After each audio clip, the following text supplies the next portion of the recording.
भगत साहब, सुप्रभात, बहुत-बहुत स्वागत है आपका।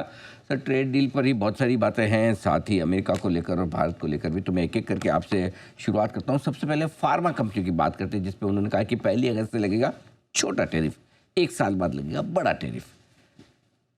छोटा मतलब क्या? लगा पाएँगे क्या? और क्या हमें और हमारी फार्मा कंपनी को डरना है? देखिए 3 चीज़ें हैं अनिल जी। एक तो लगभग 1 साल का खपत फार्मा कंपनीज़ ने ऑलरेडी इंपोर्ट करके बैठे हुए हैं, तो कुछ भी आए ज़्यादा उसमें इम्पैक्ट आने नहीं वाला है, जो स्पेशली ब्रांडेड है। दूसरा है कि $800 बिलियन से ज़्यादा अमेरिका का हेल्थ केयर का खर्चा है, तो जो भी ये टैरिफ डालेंगे, चाहे ट्रम्प कहते हैं कि बाकी कंट्रीज़ इसको पे कर रही हैं, 70 से 75% फ्लो थ्रू होता है टैरिफ। अभी तक नहीं हुआ अमेरिका में, वो दूसरी बात है, क्योंकि इन्वेंट्री बिल्डअप कर ली थी लोगों ने पहले 3 महीने में, बट आगे चल के आपको दिखेगा कि ये फ्लो थ्रू होते हुए। तो उनके पास ये सक्षमता नहीं है कि इसको बढ़ाएं, अपने हेल्थ केयर को फिर से और खर्चा कराएं। तीसरा बात है कि नया प्लांट लगाने में, सप्लाई चेन बनाने में, प्लांट लगाने में, एफडीए से अप्रूवल लेने में 2 से 3 साल तो मिनिमम है। ऐसा नहीं है कि कल कैपेसिटी शुरू हो जाएगी। तो यही है कि भारत के लिए क्या है कि वो डाइवर्ट करेंगे फिर मेडिसिन्स को और मार्केट्स में। 7-8 बिलियन का है ज़रूर, काफ़ी बड़ा है हमारा जो एक्सपोर्ट है यूएस को मेडिसिन्स का, तो इम्पैक्ट तो आता है। अब ये कितना कम रहता है, कितना बड़ा रहता है, ये देखना पड़ेगा। पिछले हफ्ते बोले कि 200% लेके आएंगे, बट 1 से 1.5 साल के बाद लेके आएंगे। अब कल बोल दिया कि एक छोटा टैरिफ मैं ला रहा हूँ, छोटा इनके लिए 25% हो सकता है, 50 हो सकता है, जो स्टील, एल्यूमिनियम, कॉपर पे इन्होंने लगाया है, या गाड़ियों पे 25 है, बाकियों पे 50 है। तो 25 भी हो सकता है, 50 भी हो सकता है। जेनरिक वालों के लिए कॉस्ट एडवांटेज है अभी भी, बट 50% पे आपके लिए मुश्किल हो जाती है। तो ये देखना पड़ेगा क्या होता है अनिल जी। बट 7-8 बिलियन हमारा एक्सपोर्ट है हुँ। अमेरिका को, तो तो इम्पैक्ट। आप कह रहे हैं सर ऑलरेडी मतलब 1-1 साल का कोटा वो इम्पोर्ट करके बैठे हुए हैं, तो मतलब उनको पता है कभी भी टैरिफ लगा दे, करे भरोसा नहीं, दवाइयाँ तो होनी चाहिए, राइट सर? जी, बिल्कुल, आप देखें तो 180 बिलियन तक आयरलैंड से आता है। तो सब ने यही कहा कि बड़ी-बड़ी कंपनीज़ जो हैं, ब्रांडेड कंपनियाँ हैं, कैंसर की दवाएँ हैं, हार्ट की दवाएँ हैं, वो सब लेके बैठे हुए हैं। तो उन्होंने इंटरमीडिएट्स भी ले लिए और ड्रग्स भी पहले ही मँगा लिए हैं। तो 1 साल की पूरा लोग ऑलरेडी कंपनीज़ ने अपने आयरिश या स्विस या जर्मन या इंडियन फैक्ट्री से मंगा के वो दबा के बैठे हुए हैं। तो ये अभी बढ़ाएंगे भी तो अगले 3-4 महीने तो कुछ दिखेगा नहीं असर। फिर ये कहेंगे देखिए मैं लेके आया और कुछ असर ही नहीं हुआ प्राइसेस पे, तो मैं ठीक हूँ। बट वो गलत बात है, क्योंकि इन्वेंट्री बनाई हुई है। अच्छा सर, एक चीज़ और बताइए, कल उन्होंने वो इंडोनेशिया पे थोड़ा टैरिफ घटा दिया, 32 से 19% किया। फिर उसके साथ-साथ हमारा भी नाम ले लिया कि इंडोनेशिया की तरह हमारी भी भारत से के साथ भी अच्छी डील की तैयारी चल रही है। अच्छी डील किसकी? उनके लिहाज से अच्छी या हमारे लिहाज से अच्छी? और दूसरा ये बताइए कि इतना सब 90 दिन का टाइम निकल गया, सबको पकड़-पकड़ के धो रहे हैं, ईयू से लेके ब्राज़ील से लेके सब पे लगा देते हैं। हमारे लिए कभी कुछ खराब बोला नहीं आज तक, ना कुछ किया है। इतना प्यार क्यों? नहीं, ये बहुत अच्छा है, और ये इसकी सराहना हमें इंडिया डिप्लोमेसी की करनी पड़ेगी, और टॉप पॉलिटिकल लीडरशिप की भी करनी पड़ेगी कि मैनेज किया गया है बहुत अच्छी तरह से। जापान तक को उन्होंने अटैक किया है। तो हम बहुत कम कंट्रीज में से हैं जिनका नाम इन्होंने लिया नहीं। हाँ, जब मोदी जी वहाँ थे फरवरी में, बोले कि बहुत टफ नेगोशिएटर हैं मोदी जी, और भारत, फिर ये भी बोले भारत बहुत तरह के नॉन टैरिफ बैरियर भी लगाता है, हमारे जीएसटी पे भी बात कर रहे थे ये। बट अभी चुप हो गए हैं। तो अभी क्या है, इनको कोई डील चाहिए अनिल जी। एक यूके के साथ हुई, वियतनाम के साथ तो एक तरफा है, वियतनाम ने हाथ जोड़ दिए।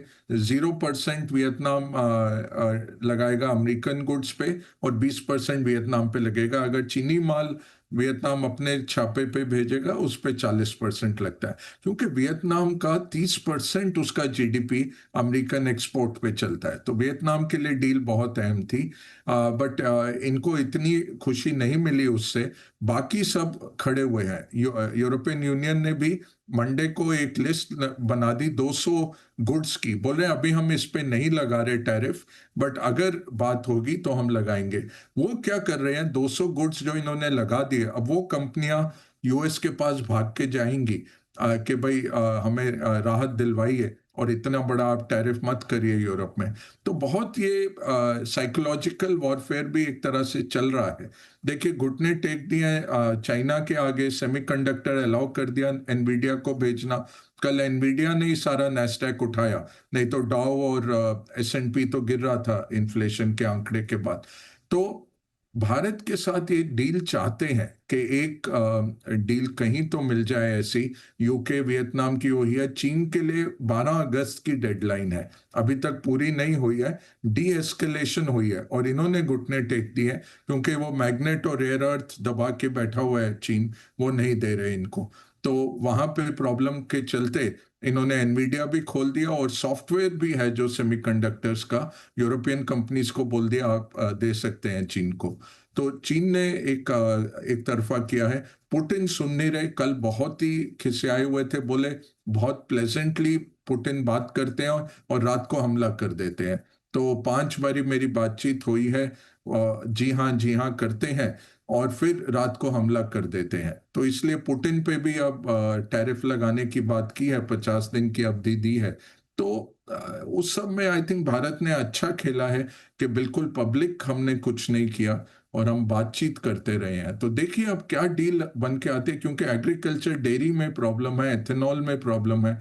कल भी आईएसएमए ने सरकार को एक चिट्ठी लिखी जो उन्होंने सार्वजनिक की कि एथेनॉल अगर आप अलाउ करेंगे 40,000 करोड़ की इंडस्ट्री बर्बाद हो जाएगी। तो इतना आसान नहीं है हमारे लिए भी एग्रीकल्चर डेयरी या एथेनॉल ऐसी चीजें खोलनी। ऑटो फिर भी आप कोटा सिस्टम दे सकते हैं यूके की तरह कि इतनी हजार गाड़ियां आप ले आइए, उस पे हम 10% लगाएंगे या 0% लगाएंगे। एक चीज़ और जो बगा साहब अमेरिकी बाजार में दिख रही है, जिस पे आपसे राय लेनी है, एक और डॉलर इंडेक्स धीमे धीमे 5-6 दिनों से बढ़ रहा है, बॉन्ड यील्ड भी बढ़कर आ गया। ये जो महंगाई का आंकड़ा है कल अमेरिका में, ये कितना खतरनाक है, चिंता की बात है? देखिए अनिल जी, जो बॉन्ड मार्केट पे इम्पैक्ट आया है वो तो काफी चिंताजनक है, क्योंकि जहां लगभग 75% प्रोबेबिलिटी थी कि सितंबर को वो रेट कट कर देंगे, वो अब 50% पे आ गई है। और दिसंबर तक 2 रेट कट का लगभग 93% प्रोबेबिलिटी चल रहा था। तो लगभग तय था कि सितंबर में एक रेट कट होगा, फिर कुछ रुकेंगे और दिसंबर तक दूसरा रेट कट हो जाएगा। अब दिसंबर में 2 रेट कट की प्रोबेबिलिटी भी 50-60% के लगभग आ गई है। तो कल बहुत बड़ा इम्पैक्ट आया बॉन्ड मार्केट पे, कि अगर क्योंकि डायरेक्शनली देख रहे हैं जिस तरह से इन्फ्लेशन महीने दर महीने 0.2% बढ़ी है और वहां से बढ़ने की उम्मीद है। अभी तक क्या है, टैरिफ्स का इम्पैक्ट इतना नहीं आया है। तो जितना 3% का टैरिफ था अगर जनवरी में, मई में 8.8 पे आया और जून में उससे थोड़ा हल्का बढ़ा है।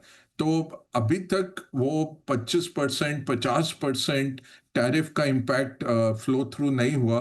कॉपर अगर आप देखें, कॉपर में पैसे बनाए हैं कमोडिटी ट्रेडर्स, बड़ी कंपनियों ने। क्या करते हैं, लंदन मेटल एक्सचेंज पे खरीदा जाता है, शिप से भेजा जा रहा है अमेरिका फिजिकल कॉपर, और उसको सीएमए में बेचा जा रहा है। उसका आपको मिल रहा है 25 से 30% आपको प्रीमियम मिल रहा है। तो ये बहुत बड़ी होड़ लगी हुई है कि 1 अगस्त से पहले कहाँ कहाँ, यहाँ तक कि प्योर्टो रिको, हवाई, यहाँ पे भी जहाँ भी अमेरिकन टेरिटरी है वहां पे किसी तरह से दाखिल हो जाए कॉपर। तो कॉपर का इतना बड़ा इन्वेंट्री पड़ा हुआ है कि वो 9 महीने तक उनका खपत के लिए उनको नया कॉपर नहीं चाहिए।